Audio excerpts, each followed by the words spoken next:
جب غزہ پر اسرائیلی بمباری شروع ہوئی تو اس وقت یہ امریکی نرس بھی غزہ میں موجود تھی۔ ان کا نام ایملی کیلاہان ہے۔ ایک تنظیم ہے ڈاکٹرز وداؤٹ بارڈرز۔ اس تنظیم کے تحت وہ امریکی نرس غزہ کے اسپتال میں اپنی خدمات انجام دے رہی تھیں۔ پھر جب غزہ میں محصور دیگر غیر ملکیوں کو باہر نکالنے کا بندوبست کیا گیا تو وہ نرس بھی واپس امریکہ پہنچنے میں کامیاب ہوئی۔ امریکی ٹیلی ویژن چینل CNN نے ان کا انٹرویو لیا۔ اس انٹرویو میں ان امریکی نرس ایملی کیلاہان نے غزہ کے حالات اور وہاں کے لوگوں کے بارے میں جو بتایا نا، وہ آپ لوگوں تک پہنچانے کے لیے میں یہ ویڈیو بنا رہا ہوں۔ خاص طور پر میں اس سوال کے جواب سے بہت زیادہ متاثر ہوا جب اینکر نے ان نرس سے پوچھا تھا کہ کیا آپ دوبارہ غزہ جائیں گی؟ آپ دیکھ رہے ہیں نوک جھوک، میں ہوں عمیر محمود۔ انٹرویو کے آغاز پر اینکر نے ان سے پوچھا کہ آپ کو غزہ سے نکلنا کیسا لگ رہا ہے؟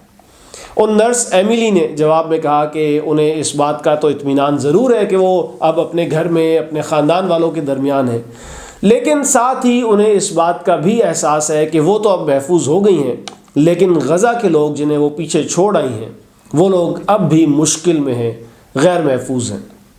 انہوں نے وہ وقت یاد کیا جب اسرائیل نے 24 گھنٹے میں شمالی غزہ کو خالی کرنے کا الٹیمیٹم دے دیا تھا اور وہاں رہنے والے 11 لاکھ لوگوں کو اچانک اپنا گھر بار سب کچھ چھوڑ چھاڑ کر نقل مکانی کرنا پڑی تھی جنوب کی طرف۔ ایملی نے بتایا کہ جنوبی غزہ میں جس عارضی پناہ گاہ میں وہ لوگ رہ رہے تھے وہاں 50,000 لوگ موجود تھے اور صرف 4 بیت الخلاء، 4 ٹوائلٹس تھے۔ 50,000 لوگوں کے لیے 4 ٹوائلٹس۔ نرس نے بتایا کہ وہاں اس عارضی پناہ گاہ میں ایسے بچے بھی تھے اسرائیلی بمباری کی وجہ سے جن کے چہروں سے لے کر ٹانگوں تک جسم جلے ہوئے تھے۔ والدین اپنے بچے لے کر ان کے پاس آتے اور پوچھتے تھے کہ کیا آپ ہماری مدد کر سکتے ہیں، اور ان کے پاس طبی امداد دینے کے لیے سامان بھی ختم ہو چکا تھا۔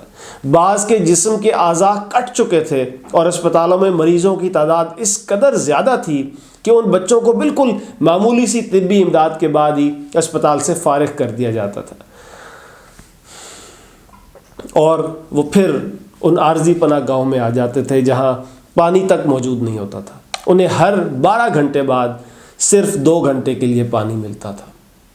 نرس نے بتایا کہ ان کے ساتھ ڈاکٹرز وداؤٹ بارڈرز جو تنظیم ہے اس کا جو فلسطینی عملہ تھا، اس عملے کی وجہ سے ہی آج وہ زندہ ہیں۔ اگر وہ لوگ ساتھ نہ ہوتے تو 1 ہفتے کے اندر ہی وہ مر گئی ہوتی، کیونکہ ایک روز ان سب نے مل کر حساب لگایا کہ وہ تقریباً 50 کے قریب لوگ ہیں۔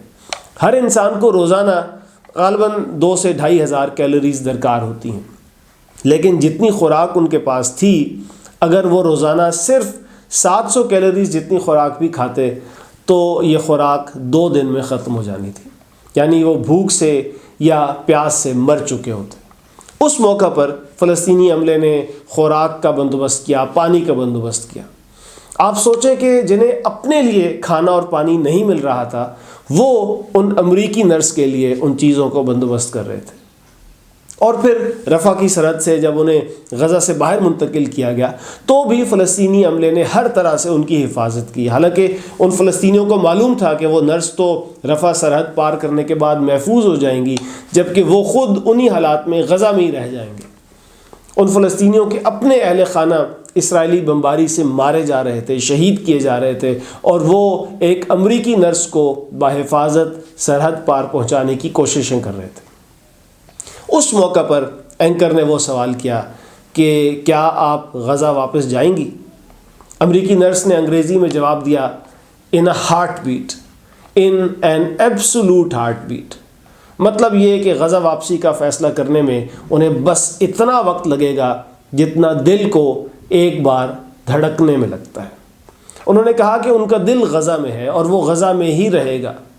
نرس نے بتایا کہ جب اسرائیل نے سب فلسطینیوں سے کہا کہ وہ جنوب کی طرف منتقل ہو جائیں کیونکہ وہ شمالی غزہ میں سب کچھ تباہ کرنے جا رہا ہے، اس وقت بھی ان کے ساتھ کام کرنے والے فلسطینی ڈاکٹرز اور نرسز وہ شمالی غزہ میں ہی رہے۔ انہوں نے وہاں سے جانے سے انکار کر دیا، اور جب ایملی نے ان سے پوچھا کہ آپ کیوں نہیں جا رہے یہاں سے، تو انہوں نے جواب دیا کہ جس اسپتال میں ہم کام کر رہے ہیں اس اسپتال میں موجود زخمی اور پناہ لینے والے افراد یہ ہمارے لوگ ہیں، یہی ہمارا خاندان ہے، یہی ہمارے دوست ہیں۔ اگر اسرائیلیوں نے ہمیں مارنا ہے تو ہم ان لوگوں کو بچاتے ہوئے مرنا چاہیں گے۔ آپ سوچیں، جو لوگ وہاں رکے ہیں انہیں معلوم ہے کہ اسرائیل انہیں مار دے گا، اس کے باوجود انہوں نے اپنے لوگوں اور ان مریضوں کی خاطر وہاں رکنے کا فیصلہ کیا۔ کتنا بڑا دل چاہیے ہوتا ہے اس طرح کے فیصلوں کے لیے۔ نرس نے کہا کہ جتنا جگرا انہوں نے فلسطینیوں کا دیکھا، اگر اس کا ایک ذرہ بھی ان کے پاس ہوتا تو ان کی زندگی میں کوئی پچھتاوا نہ ہوتا۔